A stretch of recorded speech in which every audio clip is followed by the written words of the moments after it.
GMNA uses artificial intelligence for generated speech, visuals, and production. AI-generated content may contain errors. Please verify important information before making decisions or taking action.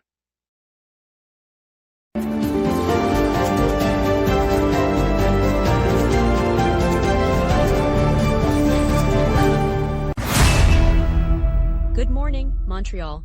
I'm Lauren Dupuis. Today we'll break down the city's decision to cancel the Outremont modular housing project over contamination, preview the $134 million Place des Arts theater renovation, and note traffic is clear this morning. Over to you, Ryan. The Montreal Alouettes beat the Calgary Stampeders 37-30 in yesterday's home game at Percival Molson Stadium. The Alouettes opened scoring with a creative wide receiver throwing play early in the first quarter, setting the game's pace. The victory marked the Alouettes' first win over the Stampeders this season, improving their league standing. All right, let's get into it. Top headlines coming up this morning on local news and weather. Good morning, Montreal. Premier Christine Frechette visited the Sanguinet riding yesterday to unveil a new project office dedicated to upgrading Highway 132 on the South Shore. The office will oversee a 5-kilometer modernization effort that links St. Constant, St. Catherine and Delson. Officials said the initiative aims to revamp the corridor, improving safety and traffic flow for commuters between the three municipalities. The office will report directly to the Ministry of Transport and will collaborate with municipal partners to fit the upgrade into the province's long-term mobility strategy. Transportation officials anticipate that the modernized stretch will cut travel times and support local businesses along the corridor. The announcement follows a broader provincial push to enhance key transport routes across the region.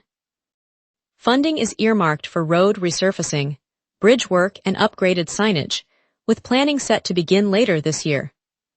Yesterday, more than 130 firefighters gathered in Montreal for the Quebec Regional Firefight Championship. Competitors from across Canada and the United States faced a series of grueling tests that measured skill, strength, and rescue techniques.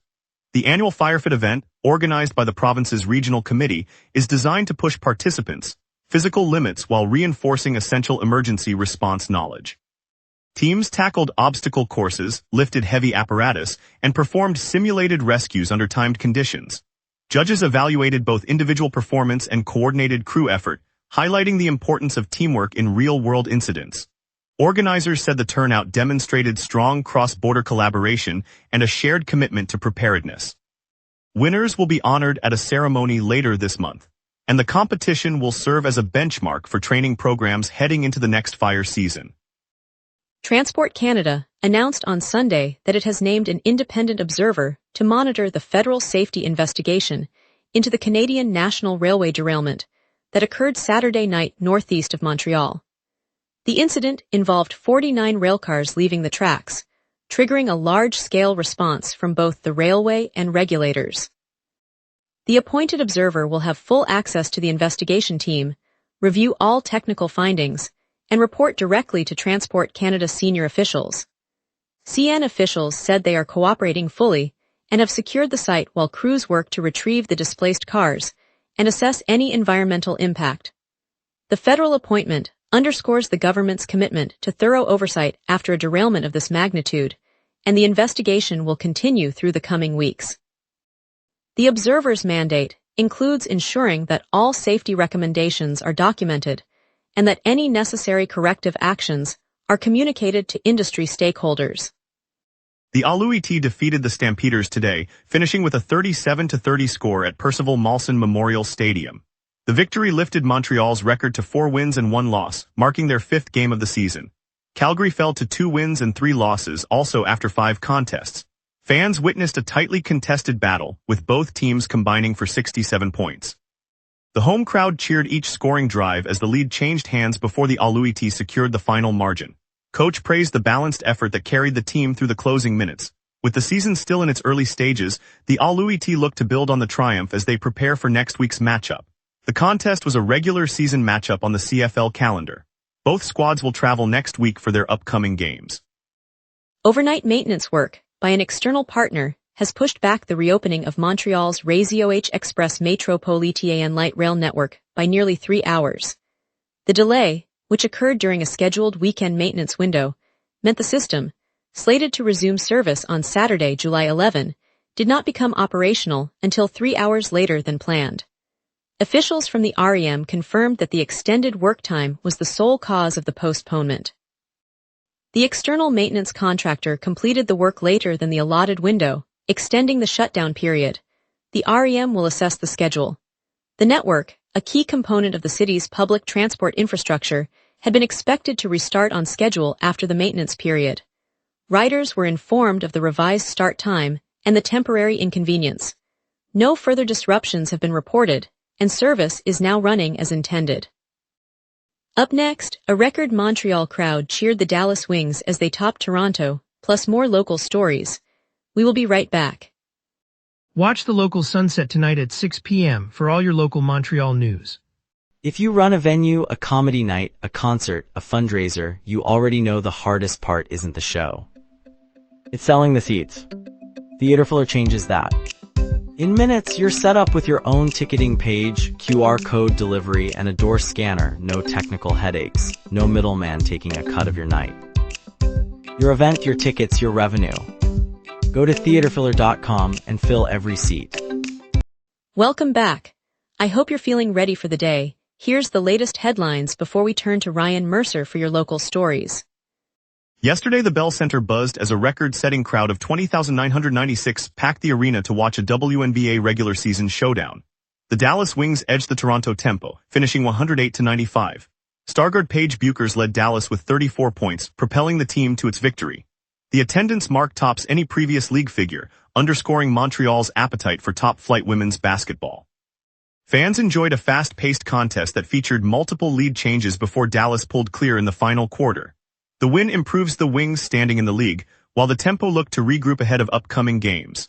For locals, the night offered a rare chance to see elite talent up close without leaving the city, adding another highlight to this summer's sports calendar.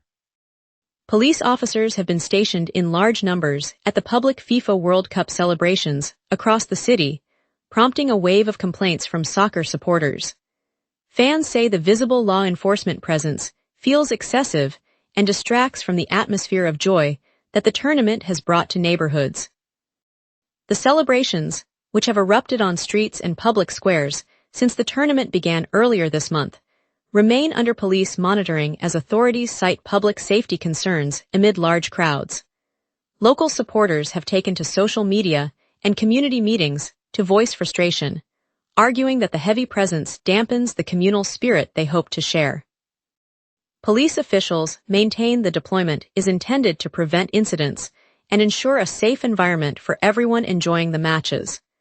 The situation continues to develop as the city hosts ongoing festivities. Yesterday, the Canadian canoe team brought home 2 silver medals at the World Cup held right here on the St. Lawrence. Brianna Hennessy captured silver in the canoe sprint, while Sophia Jensen earned the same honor in the para-canoe division. Both athletes delivered strong finishes on familiar water, adding to the excitement for local paddlers who line the river each morning. The results mark the first podium finishes for Canada at this year's World Cup series, and they underscore the strength of the national program as it looks ahead to the upcoming international championships. Fans gathered at the waterfront to cheer the duo, and the medals will be displayed at the local sports center later this week, offering a chance for more residents to see the achievements up close. Local schools also celebrated the triumph, planning short visits to share the athletes' stories with students. The Metropolitan Commuter Rail has shut an 11-kilometer stretch of its line, a closure that began yesterday and continues today. Officials say the segment was taken out of service after construction work was found to be substandard, forcing the railway to suspend service along route. The line, one of province's busiest commuter corridors, sees thousands of riders each day, and weekend shutdown has left many commuters seeking alternatives. Metro buses and train lines are handling increased demand as passengers adjust. Morning commuters reported delays of up to 30 minutes, while evening travelers faced longer waits as alternative routes became congested. Engineers are assessing the faulty work, and repair crews are slated to begin remediation, though no completion date has been set. Transit Authority has posted notices at affected stations and is monitoring passenger flow to mitigate bottlenecks. Riders are advised to check schedules for updates, as disruption remains in effect. 6 family medicine groups across the province have welcomed more than 20,000 new patients this month after the government reached a new agreement with family physicians. The deal, announced in July, aims to boost enrollment and ease the search for a regular doctor. Several clinics reported nearly doubling their rosters, and one physician now cares for over 3,300 patients, a workload that rivals larger health centers. For residents who have struggled to secure appointments, the surge means shorter wait times and more access to routine care, from childhood immunizations to chronic disease monitoring. Clinics are extending opening hours on weekdays and adding weekend slots, giving workers more flexibility to book checkups without missing a shift. Health officials say the rapid expansion reflects the province's push to strengthen primary care and keep families healthy without having to travel far for basic services. Let's check the forecast with our weather team so you can plan your day ahead. A deepening high over Quebec drives today's clear skies, while a northwest jet injects mid-level momentum. On this date, Montreal recorded a scorching high of 32.8 degrees Celsius in 2025, a brief surge during an unprecedented heat wave that rattled the province's power grid. The chilly counterpart is 14.3 degrees Celsius set in 2013, when an Arctic air mass slipped southward, blanketing the city in frost. By contrast, the climatological average for today hovers around a high of 26 and a low of 15, underscoring how today sits comfortably between those extremes. The live radar screen is completely quiet across the province, confirming the absence of any rain or snow bands. This stillness reflects the dominant high pressure aloft, which suppresses lift and keeps moisture locked away.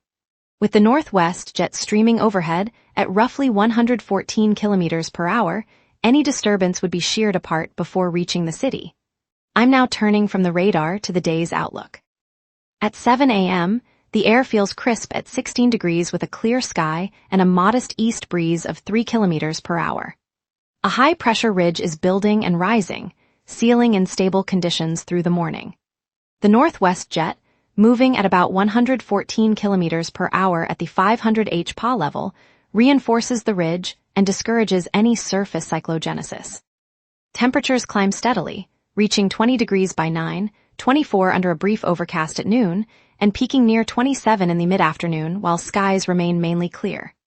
The UV index sits at 6, and the strongest gusts will be around 13 kilometers per hour from the southwest. No weather alerts are active. With the ridge persisting, the evening will hold a gentle overcast and a low of 26 before nightfall.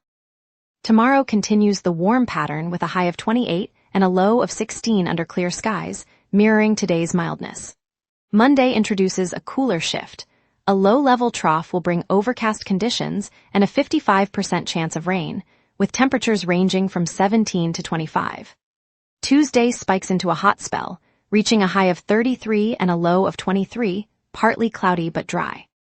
Wednesday rebounds to a clear sky and a high of 30, low of 20, thanks to the ridge re-establishing itself. Thursday ends the stretch with another clear day, high 28, low 16, and a modest 20% chance of rain. This sequence highlights a weekend of stability, a mid-week heat surge, and a return to pleasant summer weather. And that's your weather. Remember, the local sunrise is also available as a podcast. Listen anytime on Amazon Music or wherever you get your podcasts. We break down heavy traffic snarls, preview tonight's Sondela RNB experience, and spotlight MTY Food Group. We will be right back. Watch the local sunset tonight at 6 p.m. for all your local Montreal news. Eastbound traffic on Autoroute 40 is being diverted onto Côte de Lys Service Road, and several entrance ramps and exits along the highway are closed. That bottleneck will spill into West Side commuter belt through morning rush. On Honoré-Mercier Bridge, one lane in each direction remains closed, slowing flow across river. At Highway 13 and Highway 520 interchange, lane reductions and ramp shutdowns add further delay for drivers heading north or south. Reconstruction of Cavendish Boulevard overpass has shut access roads, forcing local traffic onto adjacent streets. Westbound traffic on Claimant Bridge is reduced to a single lane while repairs continue on beams. Finally, Descaries Highway is operating with only northbound lane open between SHAI Arbrook Street and Côte St. Luc, creating a choke point in East End. No transit disruptions have been reported, so metro and bus network remain on schedule. Expect lingering congestion through morning, with conditions easing after rush. Montreal Jazz Fest is in full swing at Parc Jean-Drapeau, with world-class jazz on multiple stages right now, perfect for a sunrise stroll with a coffee in hand. If you're in the mood for a classic flick, head to the Canal de Lachine for the outdoor film noir screening, running all day on the water's edge, a nostalgic escape for movie lovers. For a taste of the Caribbean, the Clock Tower Quay in the Old Port offers vibrant food stalls, live reggae and cultural workshops, a flavorful way to start your weekend. And looking ahead, the Pan American Canoe Sprint and Paracano Championships kick off tomorrow at the Olympic Basin on Parc Jean-Drapeau, bringing elite athletes and a festive atmosphere as Montreal celebrates the 50th anniversary of the 1976 Games. Whether you're listening, watching, eating, or cheering, the city has something to spark your Sunday. And now here's Tyler with sports. Montreal sports had plenty to talk about this weekend. Here's the latest. The Montreal Alouettes got on the board first against the Calgary Stampeders with some serious creativity, a wide receiver throwing pass that put the Owls ahead early. Sportsnet captured the highlight, and it was exactly the kind of trick play ingenuity that gets a crowd on its feet. History was made at the Bell Center when Montreal hosted its first ever WNBA regular season game. The Dallas Wings defeated the Toronto Tempo 108-95, but the crowd left a lasting impression. Tempo forward Laura Juskate told reporters afterwards, quote, "Maybe we should move here." The Montreal Roses are making moves ahead of their season. The club announced the signings of Marie-Asmine Aladou and Yves Perisset, two internationally pedigreed players who, according to CBC Sports, bring serious global experience to the growing women's soccer program here in Montreal. MTY Food Group, the Montreal-based franchising powerhouse behind dozens of casual dining brands, announced a major shift today. After a sharp drop in sales and profit, the company will shutter 68 restaurant locations, all outside Quebec, while its Quebec outlets remain open. The closures will affect hundreds of employees and ripple through local suppliers who rely on those kitchens. For neighborhoods across the country, the loss of familiar dining spots means fewer jobs and fewer places to gather over a quick bite. Here in Montreal, MTY still stands as a homegrown success story that helped put our city's culinary creativity on the national stage, reminding us that even the strongest can face tough seasons. And finally, we celebrate the Alouettes, thrilling 37-30 victory over the Stampeders right here in Montreal. Stay tuned, we'll be right back. Coming up tonight at 6, the local sunset. Your neighborhood, your city, your news. From City Hall decisions to the stories happening right on your street, we cover what matters most to Montrealers. Join us tonight at 6 p.m. on GMna for the local Sunset Montreal's evening newscast. In the heart of the plateau, just beyond the bustling market on St. Laurent, a small group of volunteers gathered on a crisp Saturday morning. Led by community organizer Marie-Claude, they unfolded a bright blue banner that read, "Our neighborhood, our future." The new provincial demographic report had just been released, showing that while some rural towns will see residents drift away, Montreal's inner boroughs are projected to welcome new families and fresh faces. As the banner rose, a 5-year-old with a paint-splattered apron handed a freshly baked croissant to an elderly neighbor, sparking a ripple of laughter that echoed down the cobblestones. Later, at a nearby community center, local artists displayed murals that map imagined growth, vivid trees sprouting from the streets, children's silhouettes reaching toward the sky. The scene reminded everyone that numbers on a page become lived stories when neighbors choose to build, share, and welcome. So as the sun climbs higher over the St. Laurent, we carry forward the simple truth that our city's strength lies in the everyday acts of caring for one another. On a crisp Saturday morning at the corner of St. Laurent and the Jean Talon REM station, commuters gathered under a canopy of maple leaves, waiting for the rapid transit line that had paused for the first time in years. The REM, a sleek network that stitches together the greater Montreal area, is run by a private consortium. Under Quebec's labor code, the system is labeled a public service, yet the law does not obligate its operators to keep trains running during a strike. As the clock ticked past 8, a spontaneous scene unfolded. A local bakery set up a pop-up table, handing out warm chocolate croissant sandwiches to stranded riders, while a group of university students organized a shuttle using a borrowed bike share van. A street violinist slipped a mellow melody through the air, turning the platform into an impromptu concert hall. By noon, the waiting crowd had swapped stories, shared phone chargers, and even coordinated a walking route to the next station, turning inconvenience into community.